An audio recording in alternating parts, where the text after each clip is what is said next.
ನಿನ್ನ ಸಹವಾಸ ಮಾಡಿ ನಾನು ತಪ್ಪು ಮಾಡಿದ್ದೇನೆ ಅನ್ನಿಸ್ತಾ ಉಂಟು.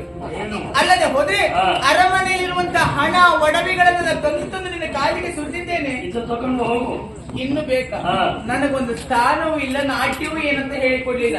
ಏನಂತ ನಾನು ಈಗ ತೀರ್ಮಾನ ಆಗ್ಬೇಕು. ನೀನು ಪ್ರಥಮ ಬರ್ಲಿ ಅಂತಲೇ ನಾನು ಕಾಯ್ತಾ ಇದ್ದೆ. ಆದ್ರೆ ಏನಾಯ್ತು? ಎಲ್ಲ ಮಾಡಿಕೊಂಡಿದ್ದೀನಿ ಅಲ್ವಾ? ನಾನೇನ್ ಮಾಡಿದೆ? ಲಾವಣ್ಯನಿಗೆ ಆಶ್ರಯ ಕೊಟ್ಟೆ. ಅವಳ ಹೆಸರು ಹೇಳ್ಬೇಡ. ಅವಳು ನನ್ನ ಎದುರುಗಡೆ ಬಂದು ನಿಂತ್ಕೊಂಡ್ರು ಅವಳು ಮುಖ ನೋಡ್ಲಿಕ್ಕೂ ನನಗೆ ಅಸಹ್ಯ ಆಗ್ತದೆ. ಅವಳು ಯಾರು ಹೇಳು? ಅವಳು ವೇಶ್ಯೆ. ಹೋಗಿ ಒಂದು ವೇಶ್ಯೆಗೆ ಆಶ್ರಯ ಕೊಡ್ತಿ ಅಂತಾಳೆ. ನಿನಗೆ ಏನ್ ಹೇಳ್ಬೇಕು ನಾನು? ಏನು? ನೀನ್ ಎಷ್ಟು ಮರ್ಯಾದೆ ಅಂತೇಳಿ ನನಗೆ ಮಾತ್ರ ಗೊತ್ತುಂಟು. ನಾನು ಒಳ್ಳೆಯವಳೆ, ನೀನ್ ಬೇಸರ ಮಾಡಿಕೊಳ್ಳೋದು ಬೇಡ. ಆ ಲಾವಣ್ಯನನ್ನು ಅರಮನೆಯಿಂದ ನಾನೇ ಓಡಿಸಿದ್ದೇನೆ. ಅರಮನೆಯಲ್ಲಿಲ್ವಾ? ಅರಮನೆಯಲ್ಲಿ ಇಲ್ಲ ಈಗ ಅವಳು. ನಾನು ಅದನ್ನೇ ಕಾಯ್ತಾ ಇದ್ದೆ. ಯಾವ್ದನ್ನ? ಅವಳು ಎಷ್ಟು ಹೊತ್ತಿ ಹೊರಗೆ ಬರ್ತಾಳೆ ಅಂತ. ಅವಳು ಯಾಕೋ ನಿನಗೆ? ಈ ಹಳೆ ಹಕ್ಕಿನ ಎಷ್ಟು ದಿವಸ ಅಂತ ಅನುಭವಿಸಲಿ. ಒಮ್ಮೆ ಆ ಹೊಸ ಹಕ್ಕಿ ಸಿಕ್ಕಿದ್ರೆ ಅನುಭವಿಸಬೇಕು ಅಂತ ಕಾಯ್ತಾ ಇದ್ದವಲ್ಲ. ಇನ್ನೊಮ್ಮೆ ಇದೆಲ್ಲ ನನಗೆ ಹೊಸತಲ್ಲವೇ. ನನ್ನ ಜೀವನದಲ್ಲಿ ಎಷ್ಟು ಸರಿ ಹೀಗೆ ಆಯ್ತು. ನಾನು ಲೆಕ್ಕಕ್ಕೆ ತಗೊಳ್ಳುದಿಲ್ಲ. ಅಯ್ಯೋ ದೇವ್ರೆ, ನಿಮ್ಮೆಲ್ಲರೂ ಸಹವಾಸ ಮಾಡಿ ನಾನು ತಪ್ಪು ಮಾಡಿಬಿಟ್ಟೆ. ನೀನು ಹುಳಾಗಿ ಸಾಯ್ಲಿಕ್ಕೆ, ಯಾರಿಗೂ ಬರಬಾರ್ದಿರುವಂತ ರೋಗ ನಿನಗೆ ಬರ್ಲಿಕ್ಕೆ, ಸತ್ತ ಹಾಳಾಗಿ ಸಾಯುವುದ? ಸಾಯಿ. ನಾನು ಸಾಯುವುದಿದ್ರೆ ಸತ್ಯ ಎಷ್ಟು ವರ್ಷ ಆಗ್ತಿತ್ತು. ಸತ್ಯ ನಂಗೆ ಸಾವಿಲ್ಲ, ನೆನಪಿರಲಿ. ಸಾವು ನಾನೀಗ ಬರ್ತೇನೆ. ಏನ್ ಮಾಡ್ತೀಯ? ಅಪ್ಪ ಅಪ್ಪನ ಕರೀತೀಯ? ಅಪ್ಪನ ಕರೆದಾಗ ನಾನು ಹೆದರುತ್ತೆ ಅಂತ ತಿಳ್ಕೊಂಡೆ. ನೀನು ನನ್ನ ಬಗ್ಗೆ ಅಪಪ್ರಚಾರ ಮಾಡಿದ್ರೆ ಏನಾಗ್ತದೆ ಅಂತ ಮಾರಿ ನೀನು ನೋಡಿಕೊಳ್ಳಿ. ಅವಳಿಗೇನ್ ಮಾಡಿದೆ? ಇರಿದು ಕೊಂದಿದ್ದೇನೆ. ನನಗೇನು ಮಾಡ್ಬೇಡ. ನೀನು ನರಳಿ ಸಾಯ್ಬೇಕು. ನೀನು ನಾನು ಬದುಕ್ಬೇಕು. ಏನು ಪ್ರಥಮ ಬರಬೇಕು ನೀನು? ಪ್ರಥಮ ಬರುವ ಮುಸುಡ ನಿನ್ನದ್ದು. ನಿನ್ನ ಮುಸುಡಿ ಬೆಂಕಿ ಬಿದ್ದೋಗ್ಲಿಕ್ಕೆ ಮಂಡೆ ಸರಿ ಸರಿ ಉಂಟು. ತಲೆ ಕೆಟ್ಟೋಗಿದ್ಯಾ? ಯಾಕೆ? ಮೊನ್ನೆ ದಿವಸ ಅಲ್ಲೇ ಸಿಕ್ಕಿದಾಗ ನನ್ನನ್ನು ನೋಡಿ ಹೇಳಿಲ್ವ ನೀನು? ನಿನ್ನಷ್ಟು ಚಂದದವ್ರು ಯಾರು ಇಲ್ಲ ಅಂತ ಹೇಳಿದ್ರೆ ನನ್ನ ಮುಖ ನೋಡ್ಲಿಕ್ಕೆ ಆಗುದಿಲ್ಲ. ಆ ದಿವಸ ಹೇಳಿದ್ದು ಹೌದು, ನೀನು ಚಂದ ಕಂಡದ್ದು ಹೌದು. ಯಾಕೆ? ನನ್ನಲ್ಲಿಗೆ ನೀನು ಬರುವಾಗ ಅರಮನೆಯಲ್ಲಿದ್ದು ಬಣ್ಣ ಎಲ್ಲ ಹಚ್ಕೊಂಡು ಬಂದು ನಾಟಕ ಮಾಡ್ತಾ ಇದ್ದಿ. ನೀನು ಒಯ್ಯಲ್ಲ. ಇಲ್ಲಿ ಹೋಗಿ ಬಣ್ಣ ತೆಗಿ. ಮುಸುಡಿ ಯಾರಾದ್ರೂ ಬಣ್ಣ ಬಣ್ಣ ತೆಗಿ. ಸರಿ ಗೊತ್ತಾಗ್ತದೆ. ನಿನಗೆ ಪ್ರಥಮ ಇಲ್ಲ, ದ್ವಿತೀಯ ಇಲ್ಲ, ತೃತೀಯವೂ ಇಲ್ಲ. ಇನ್ನೊಂದುಂಟು ಮಾಡ್ತೀಯ. ರಂಗಯ್ಯ ಓಡಿ ಬಾ ಬಾ ಬಾ ಮನೆಗೆ. ಅದಾದೀತ? ಅದು ಬೇಡವಾ? ಮತ್ತೊಂದು ಕೆಲಸ ಉಂಟು, ಸುಲಭ ಸಿಗ್ತದೆ. ಕಾರ್ಯಕ್ರಮ ಮುಗಿದ ಮೇಲೆ ಬಂದು ನಿಂತ್ಕೊಂಡು ಆಹೋ ಮತ್ತು ಆಹೋ ಕಿತ್ತು ತಕೊಂಡು ಹೋಗ್ತೇವೆ.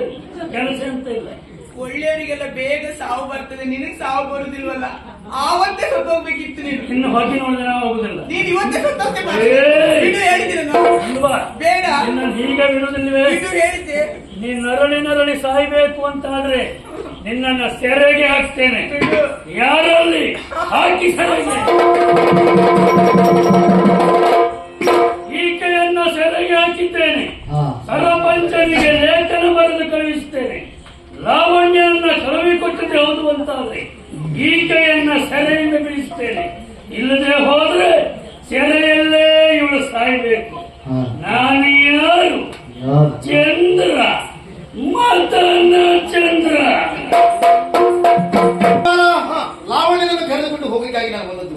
ಅವಳನ್ನು ಕರೆಸಿಕೊಳ್ಳಯ್ಯ. ಲಾವಣ್ಯ,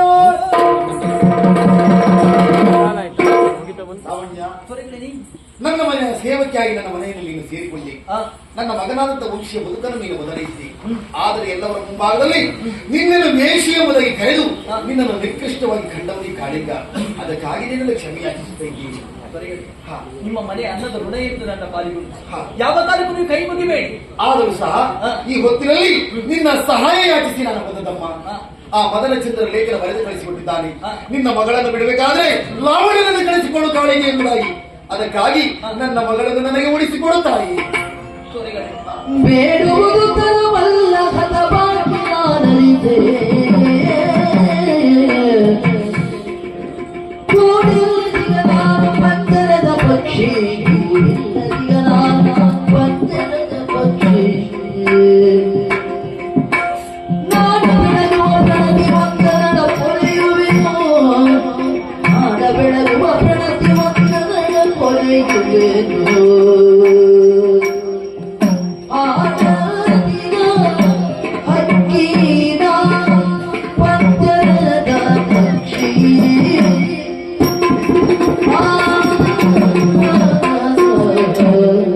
ಓನರ್ಗಳೇ, ಈ ವೇಷಿಯ ಗ್ರಹದಲ್ಲಿರುವಾಗ ನನ್ನ ಬದುಕಂತ ಹೇಳಿ ಪಂಜರದ ಪಕ್ಷಿ ಆಯಿತು ಎನ್ನುವುದಾಗಿ ನಾನು ಚಿಂತಿಸ್ತಾ ಇದ್ದೆ. ಆದ್ರೆ ನಿಮ್ಮ ಮನೆಗೆ ಬಂದ ಮೇಲೆ ಅದರಿಂದ ಸ್ವಲ್ಪವಾದ್ರೂ ಬಿಡುಗಡೆ ಆಯಿತು ಎನ್ನುವುದಾಗಿ ಸಂತೋಷ ಪಟ್ಟಿದ್ದೆ. ಆದ್ರೆ ಹತವಾಗಿ ಹೆಣ್ಣು ಅಂತ ನಾನು ಹೇಳಬೇಕು. ಈ ಪ್ರಪಂಚ ಮುಖದಲ್ಲಿ ನಾನು ವೇಷಿಯ ಗ್ರಹದಲ್ಲಿದ್ದಂತ ವೇಷಿಯಾಗಿಯೇ ಬಿಟ್ಟೆ. ಹಾಗಂತ ನನ್ನ ಬದುಕಂತ ಹೇಳಿದ್ರೆ ಯಾವ ಕಾಲಕ್ಕೂ ಸರಿ ಮಾಡುವುದಕ್ಕೆ ಸಾಧ್ಯತೆ ಇಲ್ಲ.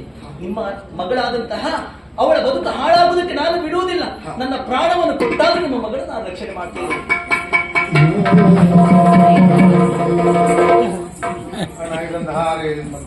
ಕೆಲವು ವರ್ಷದ ಹಿಂದೆ ಹಾಳುಗುಡಿಯ ದಾರಿಯಿಂದ ಬರುತ್ತಿರುವಂತಹ ಹೊತ್ತಿಗೆ ಮಗು ಒಂದು ಅಳುವುದನ್ನ ಕೇಳಿಸಿಕೊಂಡೆ. ಹೋಗಿ ನೋಡ್ತೇನೆ, ಹೆಣ್ಣು ಮಗು, ಪಕ್ಕದಲ್ಲಿಯೇ ಕಂಠಿಹಾರದ ಸಮೇತ ಮಗುವನ್ನ ಎತ್ತಿ ತಂದೆ. ಲಾವಣ್ಯ ಎನ್ನುವುದಾಗಿ ಹೆಸರಿಟ್ಟು ಸಾಕಿ ಸಲಹಿದವನೇನ ಹಾಳುಗುಡಿಯಲ್ಲಿ ಸಿಕ್ಕಿದ ಮಗು ಇದೇ ಲಾವಣ್ಯ ಕಾಣಿಗ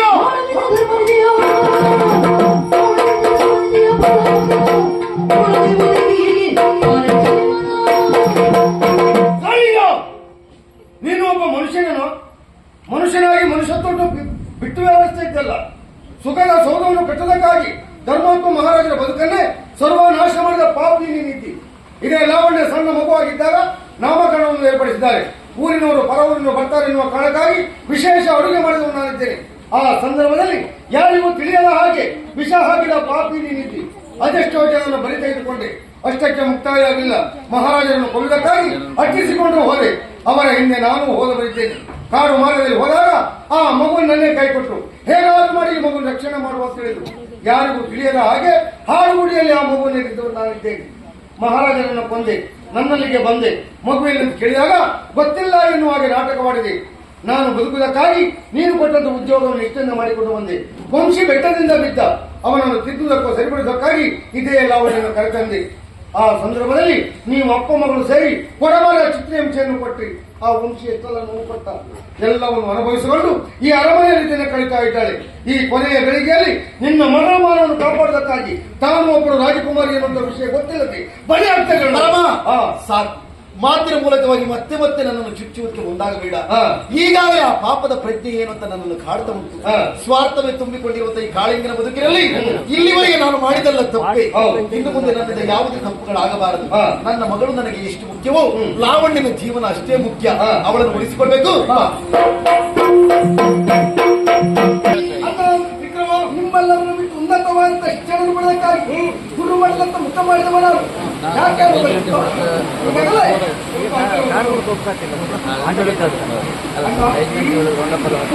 ಮನೆಯಿಂದ ಬಂದವ ನಾನು. ಅವಳಲ್ಲಿ ನನ್ನ ಅತ್ತಿಗೆ ಇದ್ದಾವ. ನನಗಿನ್ನು ಮದುವೆ ಆಗಿಲ್ಲ, ಮತ್ತೆ ಅತ್ತಿಗೆ ಬರಲು ಸಾಧ್ಯ. ಲಾವಣ್ಯಲ್ಲಿದ್ದಾವು. ಅವಳು ನನ್ನ ಸೇವೆ ಮಾಡ್ತಾ ಇದ್ರು. ಸೇವೆ ಮಾಡಿದ್ದಕ್ಕೆ ಏನನ್ನು ಕೊಡಬೇಕು ಅಂತ ಕೊಟ್ಟು ನಿನ್ನ ಮನೆಗೆ ಕಳುಹಿಸಿ ಆಗಿದೆ. ಅಲ್ಲ, ತಪ್ಪು ಮಾಡಿತ್ತು. ನಿನ್ನ ಒಂದು ಜೀವನ ಅರ್ಥ ಕಲ್ಪಿಸಿಕೊಟ್ಟ ಹೆಣ್ಣು, ನಿನ್ನ ಜೀವನದಲ್ಲಿ ಮರುಕಲ್ವ ಕೊಟ್ಟಂತ ಹೆಣ್ಣನ್ನು ಇಷ್ಟು ಬೇಗ ಬರ್ತು ಬಿಟ್ಟು ಮೊದಲು ಹೇಗೋ ತಪ್ಪು ನಿಲ್ಲತ್ತಲ್ಲ. ನಿಮ್ಮ ಜೀವನದಲ್ಲಿ ನಡೆದಂತ ಕೈಗಳನ್ನು ಬಿಟ್ಟಾಗಿ ಅರ್ಥ ಮಾಡಿಕೊಳ್ಳಲು ಸ್ಪಷ್ಟವಾಗಿ ನಾನು ತಂತ್ರ ಇದ್ದೇನೆ. 6-8 ತಿಂಗಳ ಹಿಂದೆ ಮಾಲಿನ್ಯರಂತ ಹೆಣ್ಣನ್ನು ಪ್ರೀತಿ ಮಾಡುತ್ತವನಿಗೆ ಅವನಿಂದ ನಿನ್ನ ಬದುಕಿಗೆ, ನಿನ್ನ ಪ್ರೀತಿಗೆ ಮೋಸ ಆಯಿತಂತ ಒಂದೇ ಒಂದು ಕಾರಣಕ್ಕೆ ಜೀವ ಬೇಡ, ಜೀವನ ಬೇಡದಾಗಿ ಪರ್ವತದಿಂದ ಪಾತಾಳಕ್ಕೆ ಜಿಗಿದವ ವಿಕ್ರಮ. ನನ್ನ ಮಾಲಿನ್ಯ ಪ್ರಕಾರ ಮುಗಿಯುವಂತ ಅಧ್ಯಾಯ ಮತ್ತೆ ಮತ್ತೆ ಅದನ್ನ ಯಾಕೆ ಕಲಿಸ್ತಾ ಇದೀಯಾ? ನಿನ್ನ ಬದುಕನ್ನು ಮುಗಿದಲು ಅಲ್ಲಿಂದ ನಿನ್ನ ಬದುಕಿನ ಪ್ರಾರಂಭವಾದದ್ದು. ಅದು ಹೇಗೆ ಇದ್ದಂತ ರಮಣಕ್ಕೆ ಬುದ್ಧಿಶಕ್ತಿಯನ್ನು ಕಳೆದುಕೊಂಡೆ. ಬುದ್ಧಿ ಭ್ರಮಣೆಯಾಯಿತು, ಹೆಚ್ಚಾಗಣ್ಣ ಒಮ್ಮೆ ಮಗುವಿನಂತೆ, ಮತ್ತೊಮ್ಮೆ ಪ್ರಾಣಿಯಂತೆ, ಮಗದೊಮ್ಮೆ ಲಕ್ಕಸದಂತೆ ಒತ್ತಡಗೆ ಇರ್ತಾ ಇದ್ದವ ನೀನು. ನಿನ್ನ ಹೀನ ಪರಿಸ್ಥಿತಿಯನ್ನು ಕಂಡು ಇಂಥವರು ಯಾರು ಆರೈಕೆ ಮಾಡುವುದಕ್ಕೆ ಮುಂದೆ ಬಂದಿಲ್ಲ. ಮತ್ತೆ ಬಂದರು ಒಡ ಹುಟ್ಟಿದಂತ ನಂಬಿ ಕೂಡ ನಿನ್ನ ಸೇವೆ ಮಾಡುವುದಕ್ಕೆ ಮುಂದೆ ಬಂದವರಲ್ಲ. ಆಗ ಬಂದಂತ ಹೆಣ್ಣು ಯಾರು ಕಳಿತೆ ಅವಳೇ ಲಾವಣ್ಯ. ನೀನು ಹೇಳಿದಂತ ಎಲ್ಲ ಕಾರ್ಯವನ್ನು ಮಾಡುವ ಮೂಲಕವಾಗಿ ತಾಯಿಯಾಗಿ ತರಣೇಶು ಮಂತ್ರಿ, ಭೋಜೇಶು ಮಾತ, ಪೂಜೇಶು ಲಕ್ಷ್ಮಿ, ಶಯನೇಶು ಎಂಬ ಸಮಯ ತಲುಪಿಯ ಸ್ಥಾನವನ್ನು ತುಂಬಿದಂತ ಹೆಣ್ಣು ಯಾರು ಕೇಳಿದೆ ಅವಳೇ ಲಾವಣ್ಯ. ಅಷ್ಟು ಮಾತ್ರವಲ್ಲ, ಈಗಾಗಲೇ ನಿನ್ನ ಕಾಲ ಗರ್ಭಿಣಿಯಾಗಿದ್ದಾಳೆ ಅಂತ ಸೇವೆ ಮಾಡುತ್ತ ಹೆಣ್ಣನ್ನು ಇಷ್ಟವಾಗ ಮರ್ತು ಬಿಡ್ತಾಳೆ.